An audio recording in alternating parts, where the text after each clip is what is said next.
everyone and welcome back to my channel, Beth Chats Books. Now today's video is going to be my June TBR video.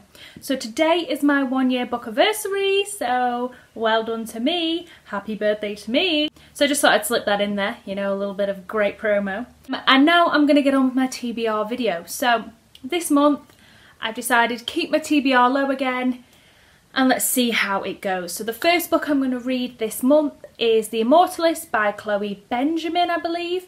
I'm listening to it currently on Audible and I'm only 2 chapters in, I think. I was watching Jasmine over at Jasmine Reads' video on her wrap up of the month and she mentioned that she listened to The Immortalist on audiobook, Audible, and she found it really interesting and the premise to me is really fascinating. So it's about a group of kids, the Gold Children, and they hear of a lady who lives a couple of streets away who can predict the day you're going to die.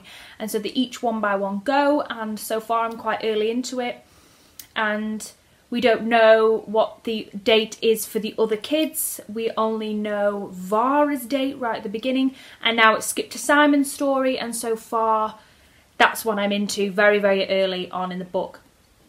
Now it's 11 hours long on Audible, so I'm hoping that it gets juicy so that it'll keep me entertained, because to me that's quite a long amount of time for an audiobook. But so far I'm enjoying it. So there's that one.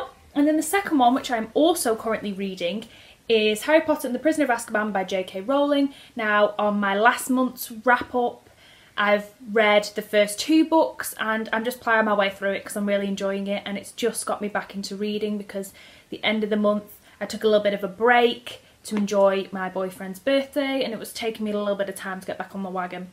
Also, what's so upsetting is I love these editions and they've been on my shelves for years and now I've come to reread them. They're a little bit dog-eared, as you can tell, but unfortunately pages are actually falling out the book. Literally it's tattered, which is such a shame. So I'm umming and ahhing whether to update my collection, maybe get the paperbacks that are in the house colours. I am a Hufflepuff, but I'm also a conflicted Hufflepuff at the moment because I did another quiz the other day and I got Ravenclaw. So I've had Hufflepuff twice and Ravenclaw twice, so I really want to call myself a Huffleclaw, but I don't know if that's a thing or anybody wants to do that with me, or whether I should just be a Hufflepuff. I feel more inclined as a Hufflepuff, and I'm also quite flattered that I keep getting Ravenclaw because they're the smarties. So anyway, I'm deciding whether I might want to get them in house colours, and I've been thinking, do I get them in a full house colour or do I mix them up and get different coloured house colours?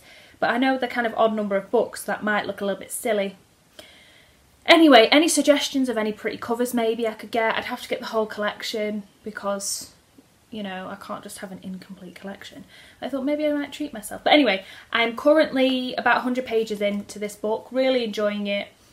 I love the hippogriffs, I love Lupin is one of my all-time favourite teachers slash characters slash everything. So I love when Lupin gets a feature in this. And I just got past the bit where they did the boggarts in the wardrobe, or boggarts? Oh, I don't know how people pronounce them. So yeah, really fun reading this. And then the next books that I want to read this month, should be no surprise to anyone, is Tin Man by Sarah Winman. And that is always a recommendation from Jasmine. Loads of people commented after I mentioned this book in one of my last videos. They said how much they love this book. It's amazing, you'll really love it. Graham Quigley and a few others mentioned that. And I noticed when I was looking at it that page-wise it's under the 200 page mark. And the font is deliciously massive. So this should be an easy read and I'm hoping it's just as gripping as everyone says it is. So I'm going to read this one. You've heard a lot about it, so well, what's your on? And the next book is Hamlet by William Shakespeare. Well, play, not a book as such. And now I want to read this because I'm going to see Hamlet later in the month with my mother. And we're going to the Globe to see it. So I really wanted to get round to reading it. I've tried to dip in and out of it for a bit, but I think I haven't gone successfully more than a couple of pages while I've been trying to do that this month, purely because I need to be in the mood for it, because it is a play and it is a Shakespeare in all of its beautiful glory, and it's one of these things that I prefer to read these plays out loud, so I probably need to read this when I have a couple of quiet hours in the house when nobody's in, because that's how I kind of grasp Shakespeare a little bit more, by reading it out loud. So yeah, there's that one. I'll get to it as soon as possible and I'll tell you guys about it. And then the next book I want to talk about is The Vegetarian by Han Kang. I mentioned in my last TBR that I might get to it, and sadly I didn't. But again, this is about 180 odd pages.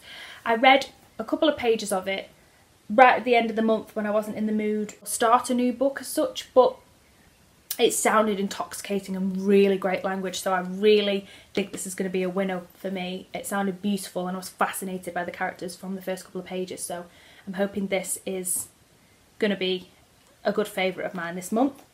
And then the last book I just want to briefly mention, I literally just got sent through the post by Pan Macmillan, so thank you so much for sending it to me. I requested it a good few months back, but I didn't realise, silly me, not doing my full research and reading, that it was only coming out this month anyway. So I got sent this copy, this hardback, which is Strange Ways, a prison officer's story by Neil Samworth.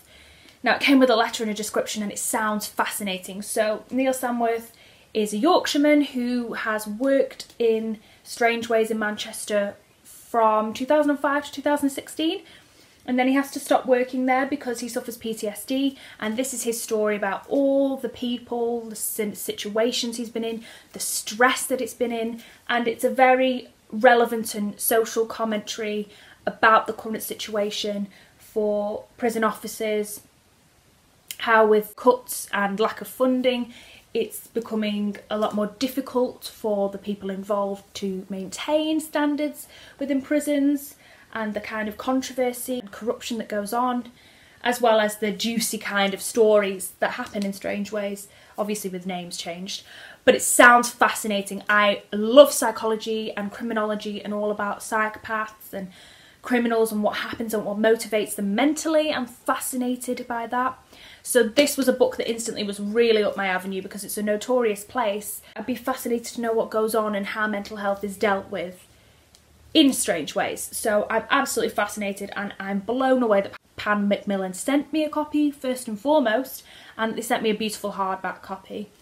So I'm so excited to get to it. So thank you so much. This is an absolute pleasure and I can't wait to get to reading it this month. So that's everything. I was only going to do a brief TBR because I've realised we're nearly in week 1 of June and I hadn't done it yet, but I was kind of waiting for the Strange Ways book, and I was kind of waiting till I'd fully immerse myself in a couple of books before doing this, so I have something to show you. But thank you guys so much for watching. I'll be back very soon with a brand new video, as you know. Please hit the subscribe button if you want to be alerted for any of those future videos come out, and I'll see you very soon.